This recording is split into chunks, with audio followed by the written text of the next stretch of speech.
Well, we finally got a little bit of a break from elections, but not in Denver because Denver voters will be electing a new mayor in just a few short months. Yeah, crowded field with 17 candidates and Denver Mayor Michael Hancock, who is term limited after a couple months here. Not exactly able to kind of ease into end of term. There's a lot going on across the city right now. Mayor, thank you so much for joining us this morning. Talk about Brian, Nicole, glad to be with both of you. And the latest with the city, of course, handling so many migrants that have arrived here and some have left. The city has spent millions of dollars on sheltering them, obviously. What is the status with the influx of migrants right now?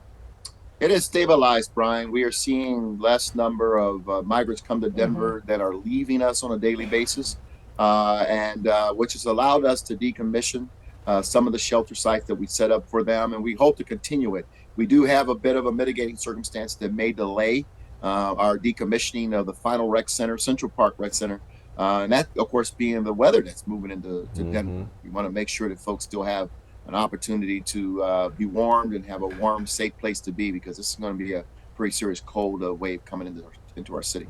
Yeah, it's been unusually snowy so far this early season. You recently went to D.C. for the Conference of Mayors for the last time last week. What did you learn there? Did you talk about the migrant situation there, and what are your thoughts on that? Yeah, we had some far-reaching conversations on a lot of issues. This probably was the busiest conference that I've attended over the years, and certainly we had 2 or 3 contacts with the White House and federal officials on the migrant issue. I got to tell you, some very, I think, hard conversations, but we leaned in as mayors and let the federal officials know that we are dealing with some pretty serious crises here. This is chaotic, and it's not okay. And leadership from Washington would be helpful in this case. So I got to tell you, tough conversations, but also very important that they heard from us. Oh, I'm sure several different perspectives on that topic. And here, several different perspectives on a rent control bill that is making its way through the legislature. We've asked you about the rent control process in the past, which you did not support. Explain why you're against that. Still, I certainly understand the concept. And let me just be clear, I've not had a chance to evaluate the bill that's been filed at the state legislature. But as we have looked across the country at rent control bills in San Francisco, New York, and LA, they really didn't make an impact on the affordability issue. And quite frankly, the people who benefited from it were not those who the bills were intended to target. So I'm not necessarily a supporter of it. Have to take a look at the bill and see how it's filed this time. But I just tell you that they don't seem to be as effective as people like to make them out to be.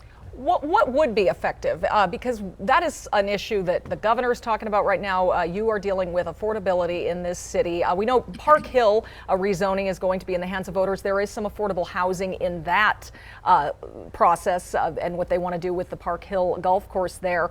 But talk about that and what can we do to make this city affordable? You know what? Here's the reality. I think across this nation, as I've talked to mayors about this issue, what we know is that we have a major supply problem. And particularly major cities like Denver, that are popular destinations for young professionals and their parents ultimately wanting to move here. We got to continue to put different innovative strategies in place to boost up our supply. Park Hill's an example. We have the open space. The community want to have a conversation about its vision. To your point, over 55 acres will be dedicated toward affordable housing with some tight restrictions in terms of the term in which they will exist and the people that it will be targeted toward. We got to continue to work, as Denver has done, over 14,000 affordable housing units delivered since I've been in office. Got to continue to work hard to provide affordable units in our city and work hard on the supply side. Oh, yeah, I'm sure thousands more doors are needed to create that balance. The city of Denver is partnering with Hertz for more electric vehicle infrastructure. How is that program going? Hertz Electrifies, Brian. I'm very excited about this because, we have a goal of 100% carbon emission reduction by 2040. We can't get there. We're not attacking the automobile side of this, and we got a lot of fuel combusted vehicles on our streets. EVs is the new revolution that I support, and I'm excited about it. Hertz is bringing over 5,200 EVs to Denver. to not only rent to their customers, but you're going to have Uber and Lyft drivers using EVs, which is huge for us. And then they're going to help us map out where we need to put our charging stations. And then we hope that will lead us to a more equitable distribution of charging stations. But the goal is this: we got to bring the cost of EVs down so that our everyday Coloradoans, Denverites can afford them, and we can proliferate them in every neighborhood in the city, because I think that's the next revolution, and we shouldn't leave people behind because of affordability issue. All right. We're going to ask you this every time we talk to you. Any plans for what you're going to do next? They're becoming clear. One thing I have to do is find a job. And so hopefully soon we'll be able to talk about what that will be. But I'm having conversations, trying to be as careful as possible not to violate, any conflicts. But more importantly, just taking my time, being smart, and recognize this is an exciting opportunity for me in terms of new ventures, and I'm excited. Oh, yeah. Oh. Yeah, quite the resume. We'll be eager to hear about it. Yeah. All right. Thank you, Mayor so Hancock. much. Y'all have a great weekend. You too.